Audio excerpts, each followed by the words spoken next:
제4대 탈해왕, 탈해 치질금,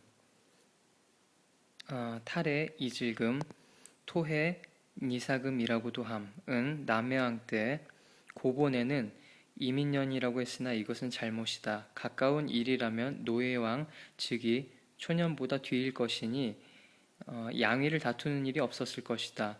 또 먼저의 일이라면 혁거세왕 때의 일일 것이다. 그러니 이 일은 이민년이 아닌 것을 알겠다. 예, 가락국 바다 가운데서 배 한 척이 와서 닿았다. 이것을 보고 그 나라 수로왕이 백성들과 함께 북을 치고 법석이면서 그들을 맞아 머물게 하려고 했다. 그러나 그 배는 나는 듯이 계림 동쪽의 하서지촌의 아진포로 달아났다. 지금도 상서지촌, 하서지촌의 이름이 있다. 이때 마침 포구에 한 늙은 할멈이 있어 이름을 아진의선이라고 하였는데 이가 바로 혁거세 왕의 고비자비 할멈이었다. 그는 이 배를 바라보고 말했다. 이 바다 가운데서는 본래 바위가 없었는데 무슨 까닭으로 까치들이 모여서 오는가. 배를 끌어당겨 찾아보니 까치들이 배 위에 모여들었다. 그 배 안에서는 개 하나가 있었다. 길이는 20척이요 너비는 13척이나 된다. 그 배를 끌어다가 나무숲 밑에 메어두었다. 그러나 이것이 흉한 것인지 길한 것인지 몰라서 하늘을 향해 고했다. 이윽고 궤를 열어보니 단정히 생긴 사내아이가 하나 있고 아울러 칠보와 노비들이 가득 있었다. 그들을 7일 동안 잘 대접했더니 사내아이는 그제서야 말을 했다. 나는 본래 용송국의 사람이요. 혹은 완하국이라고도 한다. 완하는 혹은 화하국이라고도 하니 용성은 외국의 동북쪽 1천리 떨어진 곳에 있다. 우리나라에는 원래 28용왕이 있어서 그들은 모두 사람의 태에서 났으며 나이 5, 6세부터 왕위에 올라 만민을 가르치며 성명을 바르게 했소. 팔품에 성골이 있는데 그들을 고르는 일이 없이 모두 왕위에 올랐소. 그때 부왕과 함달파가 정여국의 왕녀를 맞아 왕비로 삼았소. 오래되어도 아들이 없자 기도를 드려 아기 낳기를 구하여 7년 만에 커다란 알 한 개를 낳았소. 이에 대왕은 모든 신하들을 모아 묻기를 사람으로서 알을 낳았으니 고금에도 없는 일이다. 이것은 아마 좋은 일이 아닐 것이다 라고 하고 궤를 만들어서 나를 그 속에 넣고 칠보와 노비들을 함께 배 안에 실은 뒤에 바다에 띄우면서 빌기를 아무쪼록 인연이 있는 곳에 다 나라를 세우고 한 집을 이루도록 해 주시오 라고 했소. 빌기를 마치자 갑자기 붉은 용이 나타나더니 배를 호위해서 지금 여기에 도착한 것이요.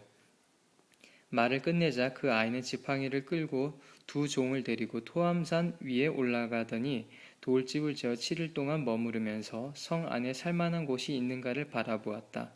산봉우리 하나가 마치 초사흘달 모양으로 보이는데 오래 살만한 곳 같았다. 이내 그곳을 찾아가니 바로 호공의 집이었다. 아이는 이에 속임수를 썼다. 몰래 숫돌과 숯을 그 집에 묻어놓고서는 이튿날 아침에 문에 가서 말했다. 이 집은 우리 조상들이 살던 집이요. 호공은 그렇지 않다고 하여 서로 싸웠다. 시비가 판결되지 않으므로 이들은 관청에 고발하였다.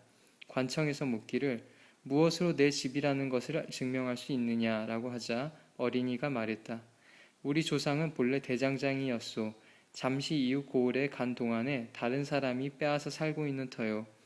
그러니 그 집 땅을 파서 조사해보면 알 수가 있을 것이요. 이 말에 따라 사람들이 땅을 파니 과연 숫돌과 숯이 나왔다. 이리하여 그 집을 빼앗아 살게 되었다. 이때 남해왕은 그 어린이 즉 탈해가 지혜가 있는 사람임을 알고 맏공주로 그의 아내를 삼게 하니 이가 아니 부인이다. 어느 날 토해는 동학에 올라갔다가 내려오는 길에 백이를 시켜 물을 떠오게 했다. 백이는 물을 떠 가지고 오다가 중로에서 먼저 마시고 탈해에게 드리려 했다. 그러나 물그릇 한쪽이 입에 붙어서 떨어지지 않았다. 탈해가 꾸짖자 백이는 맹세했다. 이 뒤로부터는 가까운 곳이거나 먼 곳이거나 감히 먼저 마시지 않겠습니다. 그제야 물그릇이 입에서 떨어졌다. 이로부터 백이는 두려워하고 복종하여 감히 속이지를 못하였다. 지금 동학 속에 우물이 하나가 있는데 세상에서 요내정이라고 부르는 우물이 바로 이것이다. 노래왕이 죽자 광호제 중원 6년 정사 57년 6월에 탈해는 왕위에 올랐다. 옛날에 남의 집을 내 집이라 하여 빼앗았다 해서 석시라고도 했다.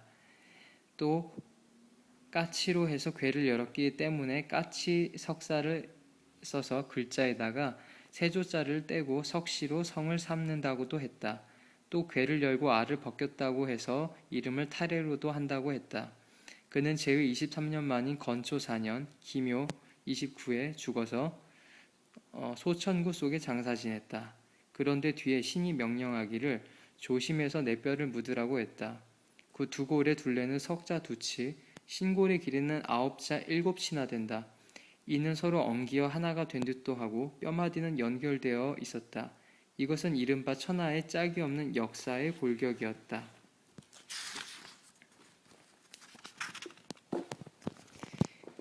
이것을 부수고 소상을 만들어 대궐 안에 모셔두었다. 그랬더니 신이 또 말하기를 내 뼈를 동학의 안치에 두어라 라고 했다. 그래서 거기에 봉안케 했던 것이다. 어떤 사람은 말하기를 타례가 죽은 뒤 27세 문호황 때에 조로 2년 경진 3월 15일 신유 밤 태종의 꿈에서 몹시 사나운 모습을 한 노인이 나타나 말했다. 내가 타례이다. 내 뼈를 소천구의 판에다가 조상을 만들어 토암산에 안치시키도록 하라.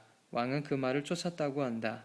그런 까닭에 지금까지 제사를 끊이지 않고 지내니 이를 동학신이라고 한다.